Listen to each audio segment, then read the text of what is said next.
In today's tutorial, I'm going to show you my quilting by machine tech business as usual until we get to the last few steps. And then I have a super secret ingredient that I'm going to show you. Cut your strips 2 1/4 inches wide by the width of the fabric. Cut the appropriate number of strips according to the pattern or needed to go around your quilt top. Connect the binding strips short end to short end using a diagonal seam. Use the markings on your sewing machine to help guide you with the diagonal seam or draw a diagonal line on the fabric.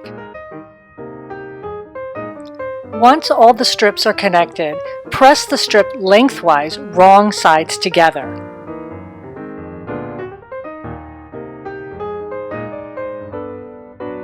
Leaving an 18-inch tail unsewn, begin to stitch the binding to the edge of your quilt top using a 1/4 inch seam. To make the mitered corner, stop a 1/4 inch from the edge of your quilt top. Use the markings on your presser foot if needed. Turn the sandwich 90 degrees and backstitch off. Flip the binding strip straight upwards and then hold tight at the corner and bring it straight down onto the next edge of the quilt top. Hold tight or pin in place and then begin to stitch down the next edge using a 1/4 inch seam. Continue on, but once you turn the last corner, leave about an 18-inch unsewn tail. Take the quilt off the machine and overlap the 2 loose ends. On the top strip only, measure 2 1/4 inches over from the point that the 2 strips overlap and make a mark. Cut away the excess fabric from that mark. Unfold the top strip. Press and place right side up. Unfold the bottom strip, press, and place right side down on the other strip, matching up the top and right edges. Draw a diagonal line to stitch on, and pin the 2 strips in place.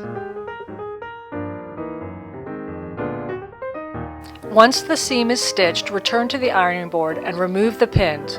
Cut away the excess fabric above the seam line, leaving a 1/4 inch seam allowance. Unfold the strip and press the seam to one side. Refold the strip lengthwise and press. Match raw edges up to the edge of your quilt top and pin in place. Stitch along the edge to finish your binding. Next, take the quilt top to the ironing board and press the binding from the front side outward away from the quilt top.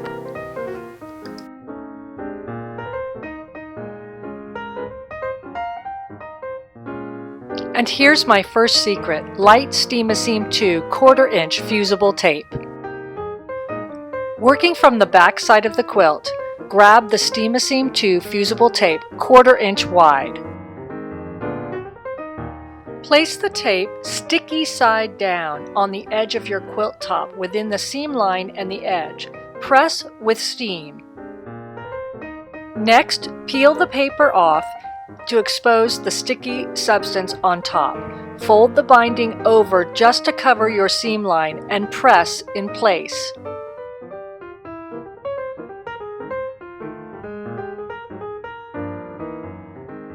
To make the mitered corner look on the back side, fuse the Steam-A-Seam tape in place.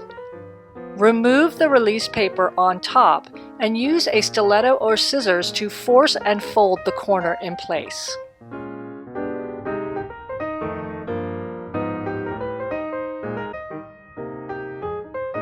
My second secret is an edge stitch foot and clear thread. Thread your machine with the clear thread on top. Put the edge stitch foot on and choose a thread color that matches your binding fabric for the bobbin. Stitching from the front side of the quilt, bring the bobbin thread up to the top side to avoid any thread nests. Line up the center metal bar of the edge stitch foot directly on the seam between the quilt top and the binding. Stitch in the ditch directly on this seam all the way around your quilt top.